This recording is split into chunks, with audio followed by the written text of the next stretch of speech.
췌장암은 등 쪽으로 퍼지는 방사통이 생기거나 앞으로 숙였을 때는 통증이 좀 덜 하고요. 뒤로 조금 누웠을 때 통증이 좀 더 심한 특성을 가지고 있습니다. 급성췌장염, 만성췌장염이 있으신 분들은 좋은 지방이냐 나쁜 지방이냐를 구분하는 게 더 이상 중요하지 않고요. 췌장 기능이 떨어진 상태에서는 아보카도나 올리브유, 견과류 이런 지방들이 췌장암의 위험을 높이고요. 그리고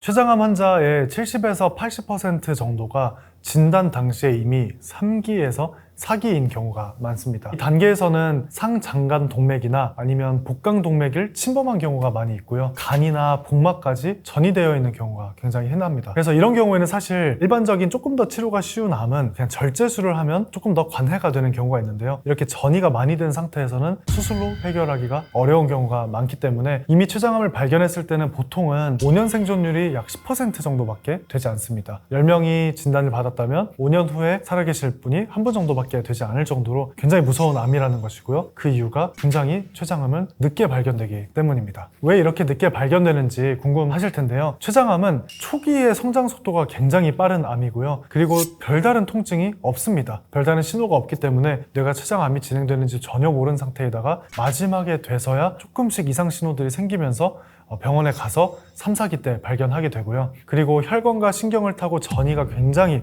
빠른 암이기 때문에 이렇게 급속하게 진행이 되고 너무 늦게 발견하게 되는 경우가 많은 암이라고 할 수 있습니다. 일단 해부학적으로 췌장은 뒤쪽에 있습니다. 후복막 장기라고 하는데요. 위, 십이지장, 대장이 뒤쪽에 있습니다. 그래서 일반적인 우리가 하는 일반 건강검진에서 할 법한 검사에서는 발견하기가 굉장히 어렵게 숨겨져 있다는 의미이고요. 일반적으로 저희가 복부 초음파를 했을 때도 복강에 가스가 조금만 차 있어도 췌장의 모양이나 여기에 어떠한 종양이 있는지 찾기가 어렵고요. 또 췌장 전체가 아니라 일부만 보이는 경우도 많습니다. 그리고 췌장의 몸통이나 꼬리 부분은 사각지대인 경우가 많은 것이죠. 그리고 국가검진에서 일반적으로 우리가 하는 암 검사나 일반적인 검사에는 췌장암 검사가 포함이 되지 않았다는 점도 중요한 포인트이고요. 그리고 암 표지자인 CA19-9 같은 경우에도 굉장히 위양성이 나오거나 위음성이 나오는 비율이 높기 때문에 확실하게 스크리닝 하기에도 부족하기 때문입니다. 그래서 조금 더 확실하게 검사를 하고 싶으신 분들의 경우에는 조영제 CT나 아니면 복부 초음파가 아니라 내시경 초음파를 통해서 확실하게 췌장의 모양을 검사할 수 있는 그런 검사를 하셔야지 발견을 할 수 있다는 점에서 일반적인 국가건강검진을 통해서는 발견을 못하기 때문에 또 굉장히 늦게 이 췌장암을 발견하게 되는 그런 부작용도 있습니다. 췌장암은 특별한 통증이 없습니다. 그런데 그나마 우리가 좀 신호로 볼 수 있는 건 복부 팽만감이나 더부룩함 아니면 소화불량 같은 증상들이 있는데요. 이러한 증상이 발생하는 이유는 우리가 췌장 종양이 생기게 되면 이 췌장 종양이 췌관을 압박하기 시작합니다. 췌관에서 원래 담즙과 췌장에서 분비되는 소화효소가 내려와야 되는데요. 이 지방을 분해시키는 소화효소가 나오지 못하게 되면서 지방이 소화되지 않은 상태로 소장에 남아있기 때문에 그 과정에서 복부 불편감이 나타나게 됩니다. 그래서 임상적으로 봤을 때는 이러한 소화불량이 4주 이상 지속이 되고 또 위장약을 먹었는데 소화가 전혀 개선이 되지 않을 때 그리고 위내시경을 해봤을 때 정상인 경우에 혹시 췌장 이상이 있는 게 아닌가를 의심해 볼 수가 있습니다. 췌장은 후복막 장기이기 때문에 췌장에 문제가 생기면 등 쪽으로 퍼지는 방사통이 생기거나 등이 약간 좀 뻐근한 느낌이 듭니다. 그래서 간혹 가다가 안 하던 운동을 해서 등이 아픈 건가? 근육통과 헷갈리시는 분들이 있는데요. 구분하는 가장 간단한 방법은 근육통 같은 경우에는 국소적인 통증입니다. 특정 부위로 운동을 했기 때문에 그 부위가 불편하고요. 또 원인이 되는 근육이 있기 때문에 그 근육을 마사지해주거나 풀어주게 되면 보통은 시원한 느낌이 들거나 좀 개선되는 느낌이 있습니다. 반면에 췌장암은 깊숙한 곳에서부터 전해지는 연관통이기 때문에 마사지를 해준다고 해서 개선이 안 된다는 점에서 다릅니다. 또 췌장암 때문에 생기는 등 쪽의 통증 같은 경우에는 자세에 따라서도 통증에 변화가 있을 수 있는데요. 앞으로 숙였을 때는 통증이 좀 덜 하고요. 뒤로 조금 누웠을 때 통증이 좀 더 심한 특성을 가지고 있습니다. 반대로 근육통 같은 경우에는 자세를 바꿔도 사실 이렇게 앞으로 숙이거나 뒤로 눕는 거에 따라서 통증의 양상의 변화가 없겠죠. 이러한 것들로 이제 근육통과 등 쪽에 있는 췌장암의 연관통을 비교를 해서 구분을 하시는 게 굉장히 중요합니다. 변에도 변화가 생기게 되는데요. 정상적으로 지방은 담즙으로 유화가 되고요. 그리고 췌장에 있는 리파제에 의해서 소화가 돼서 흡수가 되는 경로를 타게 됩니다. 그런데 췌장이 망가지게 되면 이 리파제가 분비가 안 되면서 지방이 제대로 소화 흡수가 안 되게 되고요. 그대로 이 지방이 소화 흡수가 안 된 상태에서 대변으로 나오게 되고 그걸 바로 지방변이라고 합니다. 그래서 눈으로 확인되는 대표적인 특징들은 변기물 위에 기름막이 생기는 경우가 있고요. 또 변이 끈적해져서 잘 안 내려가는 경우가 있습니다. 그리고 악취가 심해지고요. 때로는 이 변이 회색이나 점토색으로 보이는 경우도 흔하게 발생됩니다. 그래서 이런 경우는 췌장의 외분비 기능이 떨어졌다는 걸 시사하는 변의 상태 변화이고요. 이런 경우는 뭔가 유산균을 먹어서 장을 챙겨야 되나가 아니라 꼭 병원에 가서 췌장암을 의심하고 검사를 받아보셔야 합니다. 만약에 중년 이후에 갑자기 당뇨가 생겼다, 당뇨로 진단받았다, 근데 만약에 거기에 최근에 내가 살까지 좀 빠졌다 하시는 분들은 췌장암을 의심을 해보시고요. 꼭 한번 병원에서 내시경 초음파나 CT를 한번 찍어보시는 걸 추천을 드립니다.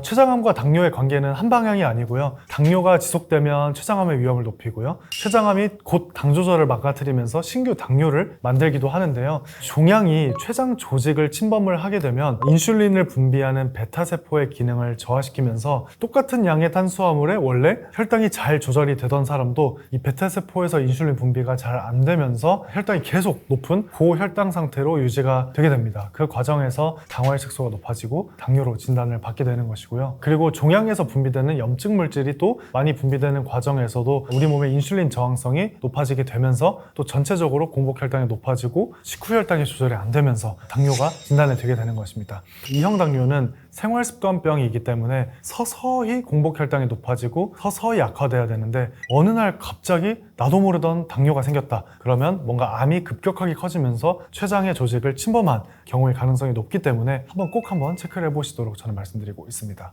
췌장에 특히 췌두부, 머리 부분에 종양이 생기게 되면 종양이 췌장에 있는 췌관 중에서 이 담도를 막게 됩니다. 원래는 담즙이 담도를 통해서 내려가야 하는데요. 이게 막히게 되면 혈중에 빌리루빈 수치가 높아지게 되고요. 이 빌리루빈이 높아지게 되면 손과 발, 눈이 노래지게 되는 황달 증상이 생기게 됩니다. 보통은 이 황달 증상이 생기면 같이 동반되는 증상은 소변색이 콜라색으로 진해지게 되고요. 대변색이 옅어지는 경우가 많고요. 그리고 피부가 담즙산 증가에 의해서 가려움을 더 많이 호소하게 되기도 합니다. 황달은 보통은 초기 신호라기보다는 담도 폐쇄가 생길 정도만큼 이미 종양이 많이 자란 상태인 경우가 많고요. 그래서 조금 진행이 많이 된 상태라고 보시면 될 것 같습니다. 다만 황달 증상이 없었을 때보다 때로는 황달이 있기 때문에 병원에 더 빨리 오게 되어서 그나마 조금 더 조기 진단을 하게 되는 경우도 있고요. 그래서 만약에 내가 조금이라도 귤을 많이 먹은 게 아닌데 손발이 누렇다, 눈이 노래졌다 하시는 분들은 또 췌장암을 한번 의심하고 걱정하고 병원을 한번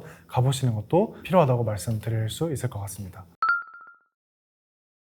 근데 췌장암을 살펴볼 때 췌장부터 알아야겠죠? 췌장을 크게 두 가지 기능으로 나눌 수 있는데요. 첫 번째가 내분비, 두 번째가 외분비 기능입니다. 내분비는 흔히 혈당이 올라가면 인슐린이 분비돼서 혈당을 조절하는 것이고요. 두 번째 외분비는 탄수화물이나 단백질, 지방을 먹었을 때 췌장에서 소화효소가 나오면서 소화를 하는 역할을 하게 됩니다. 결국 췌장에 무리가 간다는 말은 내분비와 외분비에 무리가 간다는 의미이고요. 그런데 여기서 김밥은 둘 다 직접적으로 굉장히 무리를 주는 음식입니다. 그 이유는 김밥은 흰 밥과 설탕이 뿌려진 단무지나 재료들, 가공식품이 들어있기 때문에 혈당을 급격하게 올리면서 첫 번째 내분비에 영향을 주게 되고요. 그리고 김밥에는 햄이나 소시지 같은 가공식품에 들어있는 추가적인 지방이 많이 들어가 있는 경우가 있기 때문에 그 지방이 또 급격하게 흡수가 되면서 췌장의 내분비, 외분비를 공격하면서 췌장암에 좋지 않은 음식입니다. 음료들에 기본적으로 들어있는 건 HFCS라고 해서 액상과당이 굉장히 많이 들어있습니다. 이러한 액상과당은 포도당과 과당이 이제 결합돼서 마시는 형태다 보니까 급격하게 몸에 흡수가 되면서 혈당을 급격하게 올리고 췌장에 무리를 주는 게 첫 번째 이유입니다. 두 번째는 굉장히 높은 농도의 과당은 암세포의 지질 합성 경로를 활성화시키면서 세포막 증식에 필요한 에너지원으로 이 암세포가 활용을 하는 과정에서 암의 증식을 더 시킬 수가 있기 때문에 췌장암이 있으시거나 췌장암이 걱정된다면 이런 고과당 섭취는 줄이는 게 중요한 것이죠. 가공육은 크게 세 가지 측면에서 췌장에 직접적인 타격을 주게 되는데요. 첫 번째는 고지방 식품이기 때문입니다. 고지방 식품은 외분비계를 자극을 하면서 지방 소화 요소인 라이페이스를 많이 분비하게 시키는데요. 그 과정에서 췌장에 무리를 줄 수가 있고요. 두 번째는 보통 이런 가공육은 나트륨이 굉장히 많이 함유가 되어 있습니다. 그래서 고나트륨 식품은 염증을 일으키는 역할을 하는데요. 췌장은 특히나 더 염증이 굉장히 취약합니다. 세 번째는 아질산염과 첨가물 때문에 독성 대사산물이 생성되는 과정에서 또 췌장에 무리를 줄 수가 있습니다. 그래서 소화하는 과정에서 가공육은 나이트로사민을 생성하게 되고요. 이 물질들이 췌장의 세포에 DNA의 손상을 유발하면서 췌장에 암을 만드는 과정으로 가공육이 지속적으로 췌장에 무리를 주면서 췌장암에 더 안 좋은 영향을 끼칠 수가 있게 됩니다. 췌장암이 있으시거나 급성췌장염, 만성췌장염이 있으신 분들은 결국에 좋은 지방이냐 나쁜 지방이냐를 구분하는 게 더 이상 중요하지 않고요. 지방의 총량을 어느 정도 드시는지를 유의 깊게 살펴보셔야 합니다. 그 이유는 췌장에서 하는 역할 중에 하나가 지방을 소화하는 효소인 라이페이스를 분비하기 때문인데요. 췌장 기능이 떨어진 상태에서는 췌장의 외분비 기능이 부전, 좀 떨어져 있는 상태입니다. 그래서 지방을 너무 많이 섭취를 하시게 되면 지방 소화가 잘 안 되고요. 위장관에 기름이 남게 되고 또 설사와 복통, 지방변으로 남을 수가 있기 때문에 평소라면 건강하다면 좋았을 아보카도나 올리브유, 견과류 이런 지방들이 췌장에 무리가 가 있는 분들에게는 너무 많이 섭취했을 때는 무리가 될 수 있기 때문에 양을 줄이거나 섭취를 제한하시는 게 필요하다고 말씀을 드리고 있습니다.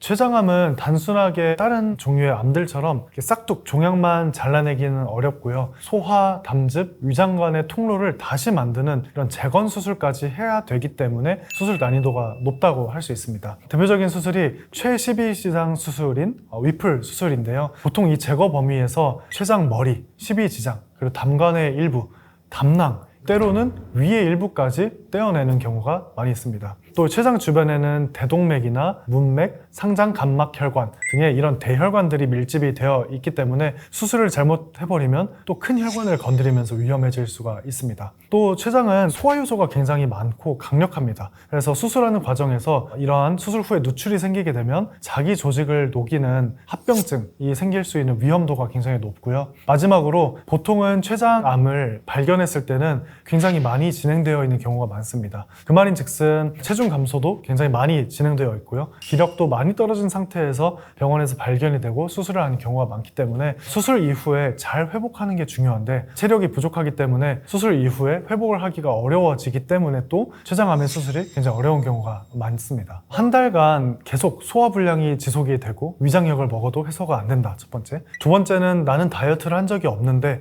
몸무게가 계속해서 빠진다. 세 번째는 마사지를 받거나 풀어줘도 풀리지 않는 왼쪽 등의 통증입니다. 이 세 가지 증상이 있다면 꼭 췌장암을 의심해보시고 병원에 가서 필요한 검사들을 받아보시는 걸 강력하게 추천드리겠습니다.